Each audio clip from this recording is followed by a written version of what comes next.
Thank you. We are now going to transition to the next set of questions, and it's related to visioning, initiatives, innovation, and transitioning from one predecessor to the other. And this is a verbatim question. We copied it. It's not like the others wherein we actually consolidated. And this is how it goes. Each president has his or her own platform. However, all presidents have a shared vision to promote and lead the mission of PNAA.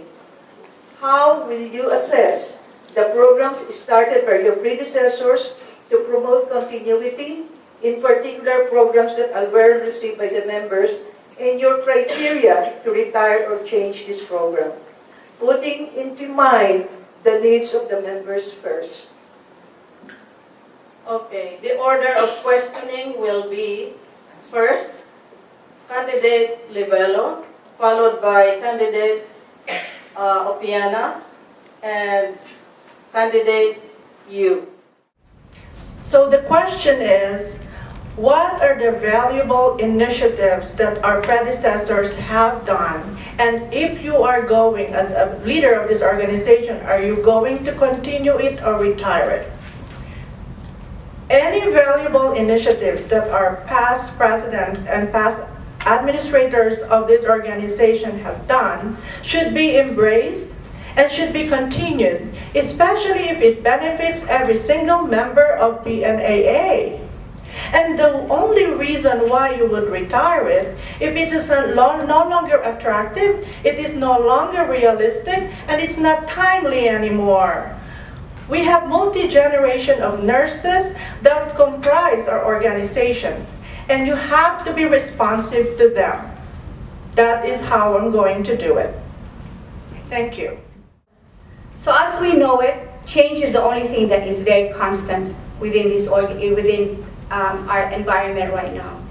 And the transfer of power, for the lack of a better term, from one administration to another should be considered as a significant event, because it's in a legacy where the platform is important in an organization.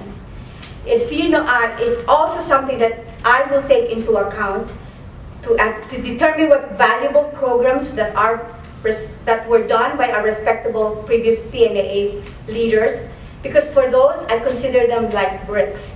As you collect them, it becomes a great foundation of our organization. So the other things that you have to look into is you have to evaluate the models, i.e. plus delta, SWOT analysis, think tank, so to be able to bring forward what was done previously to move forward and have more new opportunities and innovations. Thank you.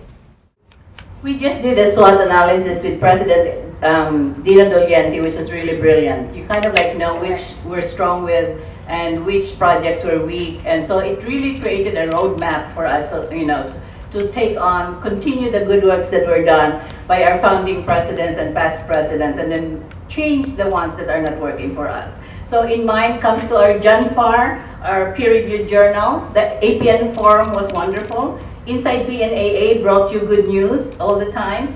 Leadership's Scholars Program or Leadership Fellowship Program is good, and that's in March with the IOM recommendations for Nursing Future. And the members love the community involvement. So let's continue to do that. Keep the health of our members and keep the health of the community. Thank you. Picture this as year 2018. You're now president. You were invited to a panel discussion, and among the panel discussant is Dr. Linda Eichen. And the question being posed was what was said in the published article, that foreign graduate nurses contributes to and is responsible for failure to rescue. In addition to that, we were told that we have issues related to communication. How would you respond to that question? The order of answering will be Candidate Mindy Ofiana, followed by Candidate Madelyn Yu, and Candidate Jeanette Livelo. So I will actually tell her, thank you very much for this opportunity to be able to sit down with you, because I do have some questions as it relates to the conclusion that you have related to your research. And one of the things that I'm going to say is, what can we do as foreign educated nurses to be able to fulfill what is expected of us to communicate at the bedside. And hopefully she will be able to help us in being able to improve the impression or reputation that they have in their research. In an essence, the other thing too is that I would want to have an agreement with her that next time that she would publish something that would provide a negative image for our organization, that she would give us the respect of communicating with our organization. Thank you. I'm grateful to the administration of Dr. Letty Hermosa. I think she responded in a very positive way and in a very collaborative way in sending past President Lolit Compas to not to the Philippines, I'm thinking of another case. You know, I'm thinking of the Villar case, I apologize. But having an audience and involving the senior leadership in PNAA like Dr. Rivera to have a dialogue with Linda Aiken. What was the research all about? What was the sample? What were they drawing it from? And we believe that it was an unfair conclusion. And from the talks and dialogues that happened, there's now a plan to be collaborative in the future studies that are going to be done by these researchers and her friends that do the research. Thank you very much. Hi, I'm very fortunate to be appointed as one of the task force members to deal with the RM forecast survey and how we're going to respond to it, including the position statement that our President Letty Hermosa had issued. And I agree with candidate Madelyn Yu that this is a very important task that this administration had made to actually reach out to Dr. Aiken via Dr. Rivera and find out what the survey is all about. And for that reason, I believe that the PNAA should continue with our research and our survey to be able to know exactly what we can bring to the table. Like I said earlier, we should be the role model of excellence, and we can do that. And we will dispel the other survey results that probably will bring down the minority group of nurses, including Filipino American, into a better playing field. Thank you. The next question on this theme is this, and this is again a verbatim question. What strategies will you put in place to ensure that the same enthusiasm and energy during conferences and annual conventions carried through all the current chapter and sub-chapters does not only stay within the elite inner circle view to be revived only at the next annual convention? Exclusivity at the top was mentioned twice, based on the questions that we received. And also, please discuss the communication and information that seems not to trickle down to the chapters. First responder is candidate Madelyn Yu, followed by candidate Jeanette Livelo and candidate Mindy Ofiana. Thank you for that question. When we come to regional conventions and national conventions, aren't we all energized? Don't you just love the energy of North Central region today and last night, right? So as leaders, our role is to be accountable now to be sure that we share it with the members when we go back. Leadership Institute is offered in the national and in the regional areas, but you should already model it down to the chapters. And I'm proud to say I always invoke PNA New Jersey because that's where I come from, and I believe it's a role model chapter. And we did already start leadership training at the grassroots. So when you put up your hand to swear you're an officer, you better make sure you know your duties and responsibilities as an officer. So we spend the whole day of making sure that everyone knows their roles, their responsibilities, and their accountabilities. Thank you. I am thankful for that question. Exclusivity at the top. I would like to be able to engage the member that asked the question and the others.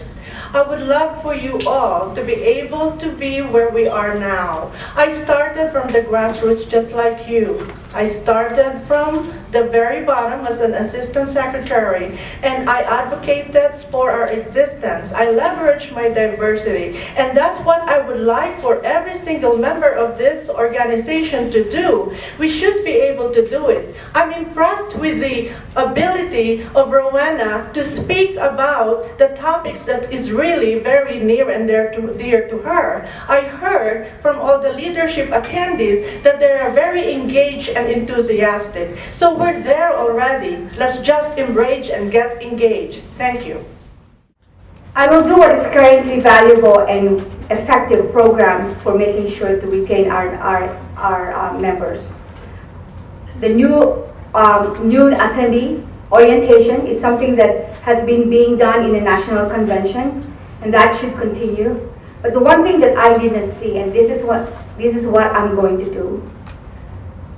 Each member of the executive board should be seated in each table, assigned to all each attendees, to be able to have conversations while they're attending the conference, to be able to talk to them and say, hey, how's PNAA? Why did you join? Why did you come today? Because being able to ask them right there and then, at the moment, is a very powerful information that you can bring to our executive board and make some considerations. Thank you. Our next question involves collaboration with other professional and community organizations. Question number 1. Is the PNAA going to support the nurses in the Philippines against the Philippine Hospital Associations who put in a petition not to increase nurses' salaries? Nurses there claim that they have not heard from the PNAA and the PNA Philippines. And what is your position on this situation? Okay, the first respondee is going to be candidate Jeanette Livelo, followed by candidate Mindy Ofiana, and thirdly, candidate Madelyn Yu. Thank you for that question. I went home last January to the international conference for the first time in 23 years. And I like what I see.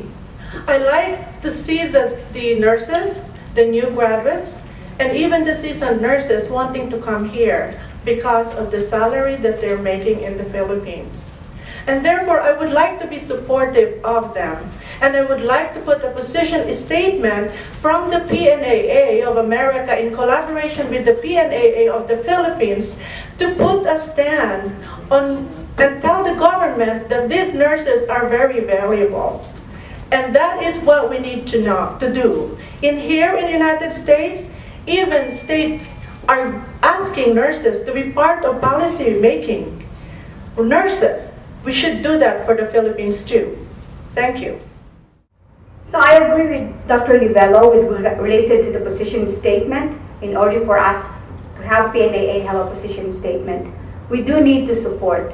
That is the mission of PNAA, the unification of Filipino American nurses, being able to take care of them when they're in foreign country and at the same time while they are in the Philippines.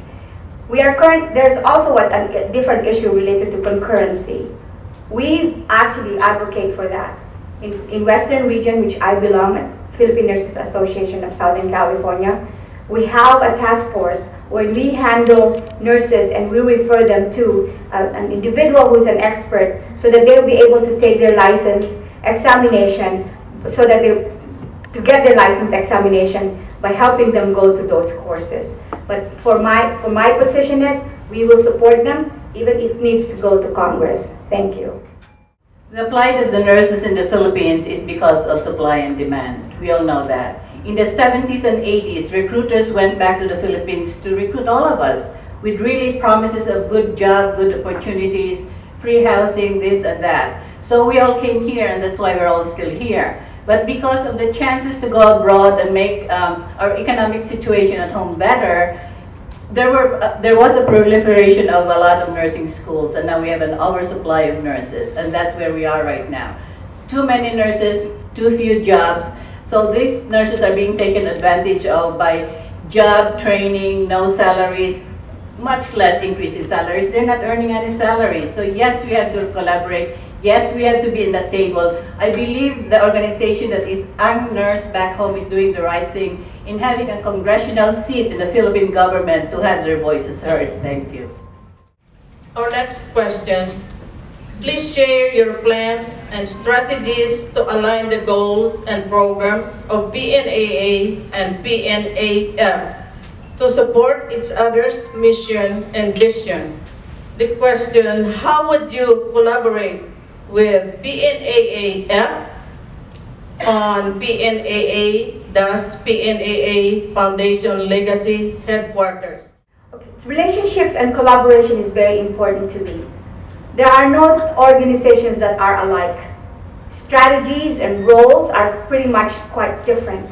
But what is important too is that we need to be aligned with the organization. Of example is PNAA Foundation. To me, PNAA Foundation is my partner. There is interdependencies between these two organizations. I will need PNAAF and they will need PNAA. So whatever, if there are some goals that needs to move further, i.e. the building, there needs to be conversations together. We need to agree to disagree, and that there should be consensus decision making for us to be able to say, okay, I live by this decision and I will support it. To me, PNAAF is my partner. Thank you. If you work in the hospital, you have a foundation that works with the hospital administration.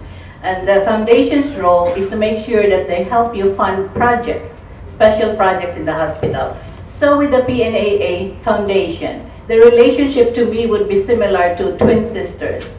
You're different entities, yet you have your own bylaws, yet you work for the same goals. It is the philanthropic arm of the PNAA Association of America, and it is the fundraising arm that supports our projects, specifically education, ongoing education, CEUs, and promoting academic progression of our members.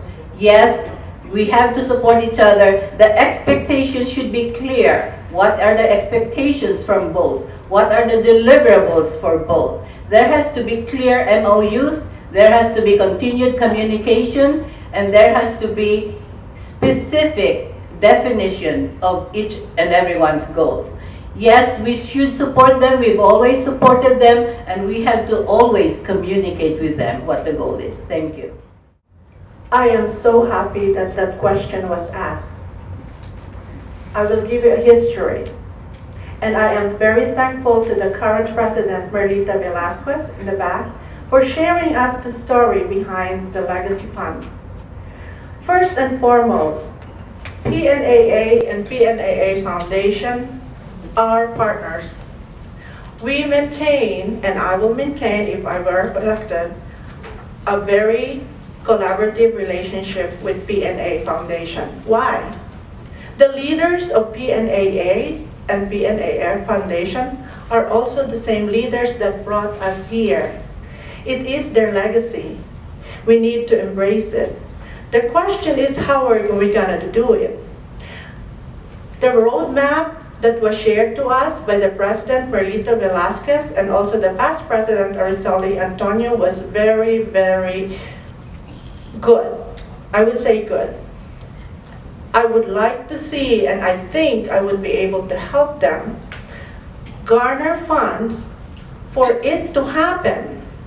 And when they say the legacy or the building will be in a certain state, we have to look for it and do a SWOT analysis like they say. Who will be the chapter who's going to be maintaining it? How are they going to fund the maintenance of that building? And those are examples of things that we need to look ahead. That's a part of the business plan.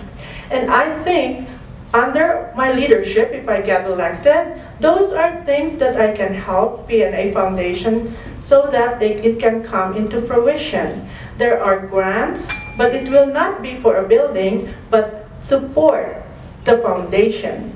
That is what I'm going to do. Thank you.